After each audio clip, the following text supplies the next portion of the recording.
Alam nyo, sa panahon ngayon, yung seguridad ng isang kumpanya hindi na nasusukat sa taas ng pader o sa dami ng security guard. Ang totoong frontline, ang totoong laban ay nasa pagmamanage at pagprotekta sa identity ng bawat isang user. At yan mismo ang pag-uusapan natin ngayon kung paano yan ginagawa gamit ang Microsoft Entra. So, simulan natin sa isang tanong. Para sa inyo, isipin nyo to. Sapat pa ba talaga ang password lang para protektahan yung digital fortress ninyo? Kasi sa totoo lang, sa dami ng cyber attacks ngayon, ang isang simpleng password madalas kulang na. Dito na pumapasok yung mga mas advanced at mas matatalinong konsepto ng security. At ang pinakaunang konsepto na dapat nating tandaan ay itong Zero Trust. Ito yung pundasyon ng modern cybersecurity at malaki ang pinagkaiba nito sa mga lumang paraan ng pag-secure ng ating network. Dati kasi ang security model natin ay parang castle and moat.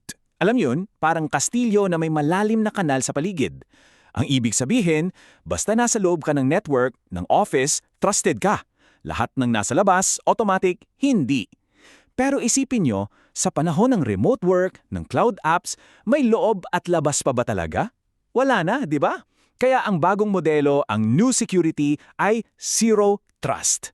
Ang mantra dito, never trust, always verify. Kahit sino ka pa, kahit anong device pa ang gamit mo, kailangan mong patunayan palagi na ikaw talaga yan bago ka makapasok. Okay, so naintindihan na natin yung prinsipyo ng Zero Trust. Ang tanong, paano natin yan ipapatupad? Well, dito papasok ang ating unang powerful tool, ang conditional access. Isipin nyo na lang to bilang mga matatalinong gatekeeper o yung mga bouncers sa pinto ng digital fortress natin. So paano ba ito gumagana? Simple lang yung flow. Una, kumukuha ito ng iba't ibang signals. Yan yung mga impormasyon tungkol sa kung sino, saan at paano ka naglalogin. Pagkatapos, yung mga signals na yan dumadaan sa isang policy engine.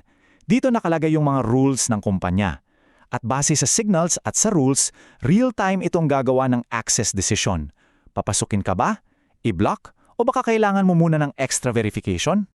Ngayon, ano-ano ba yung mga signals na tinitingnan ng system? Unang-una, user and sign-in risk. Tinitingnan ng AI ng Microsoft kung kahina-hinahala ba yung pag-login. Galing ba yan sa isang bansang hindi mo naman pinupuntahan o kaya galing sa isang anonymous IP? Pangalawa, device state and compliance. Yung laptop o phone mo ba ay managed ng kumpanya at updated ang security features? Pangatlo, application sensitivity. Siyempre, mas mahigpit ang rules kapag ang gusto mong buksan ay isang app na may hawak na financial data, di ba? Pang-apat, location and IP address. Malinaw yan. At panghuli, session context and behavior na nagbibigay sa atin ng control kahit nakapasok na ang user. Okay, so gamit yung mga signals na yan, ito yung mga common policies na pwede nating iset. Pwede nating i-require ang multi-factor authentication o MFA para sa lahat ng access galing sa labas ng opisina. Pwede nating i-block yung mga personal o unmanaged devices sa pag-access ng company data. At kung high risk ang sign-in, pwedeng i-block agad. Pero ito guys, pakinggan nyo to, Block Legacy Authentication. Napaka-importante nito. Watch out for this. Bakit? Kasi mga lumang protocols na yan yung paboritong daanan ng mga hacker kasi hindi sila sumusuporta sa MFA. Pwede silang gumamit ng password spray attack at walang pipigil sa kanila. Kaya yan ang isa sa mga unang-unang dapat i-block. So ayan na, mayroon na tayong mga matatalinong gatekeepers. Pero paano natin malalaman kung gaano na ba talaga katibay yung depensa natin? Dito nga nun papasok ang Identity Secure Score. Isipin nyo to bilang blueprint o report card ng ating security. Halimbawa, nakikita natin dito ang score na 75%. Ano bang ibig sabihin yan? Well, ito ay isang numero na nagsasabi sa atin kung gaano ka-align ang security setup ng organization natin sa mga best practice recommendations ng Microsoft. Siyempre, the higher the score, the better. Binibigyan tayo nito ng malinaw na sukat kung nasaan na ba tayo sa ating security journey. At hindi yan basta-bastang numero lang. Sa likod niyan, binibigyan tayo ng Microsoft ng mga specific na security recommendations.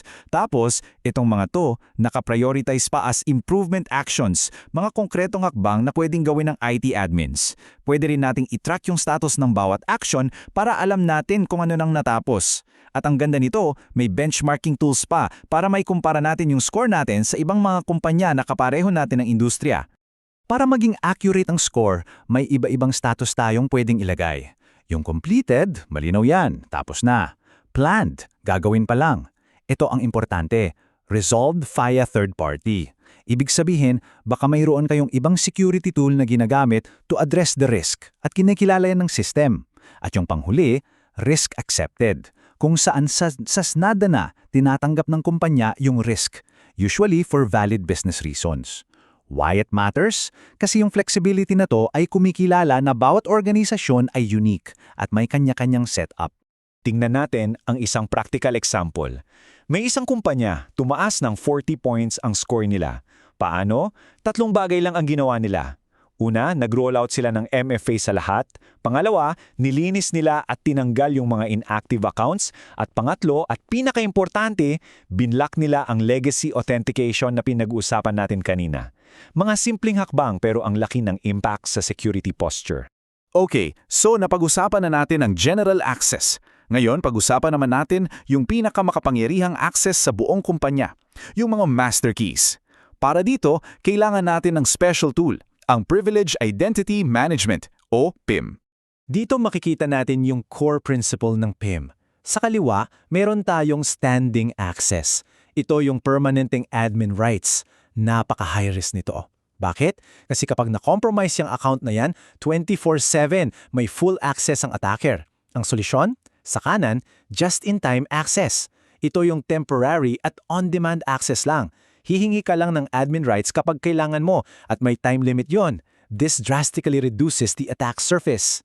So paano to ginagawa ng PIM? Una, sa pamamagitan ng time-bound role activation. Pwedeng 1 oras lang o 8 oras yung access mo. Pangalawa, bago ka mabigyan ng access, kailangan mo munang mag-MFA at magbigay ng justification or dahilan. Pangatlo, may approval workflow, kailangan i-approve ng manager mo. Pang-apat, may regular na access reviews para masigurong yung mga may access ay yun lang talagang may kailangan. At syempre, lahat ay nakalog sa full audit logging and alerting. Mag-ingat tayo sa tinatawag na privilege creep, yun yung sitwasyon na paunti-unting nadadagdagan ng access ng isang tao na hindi na pala niya kailangan. Tinutulungan tayo ng PIM na labanan yan. Ganito yan sa totoong buhay. Step 1. Ang isang engineer, ginawa siyang eligible sa isang admin role pero wala pa siyang access by default. Step 2. Kapag kailangan na niya, magre-request siya for activation with justification and time limit. Step 3. Mapupunta yan sa manager niya for approval. Step 4. Kapag approved, bibigyan siya ng timed access para gawin ang trabaho niya. Automatic yang mawawala pagkatapos. At Step 5. Lahat yan nakalag para sa audit. Malinaw, kontrolado at napaka-secure. Ayan, so bilang pagbubuod, tinalakay natin ang 3 napakahalagang tool para makabuo tayo ng isang matibay na pundasyon para sa security ng ating mga identities. Ito yung Digital Fortress Toolkit ninyo. Tandaan nyo tong 3 to. Una, conditional access para mag-enforce ng mga matatalinong rules. Pangalawa, Identity Secure Score para i-measure yung security posture ninyo at malaman kung saan pa pwedeng mag-improve. At pangatlo, Privileged Identity Management or PIM para i-limit yung mga pinakamakapangyarihang access. Enforce, measure at limit. Yan ang 3 haligi ng matatag na identity security.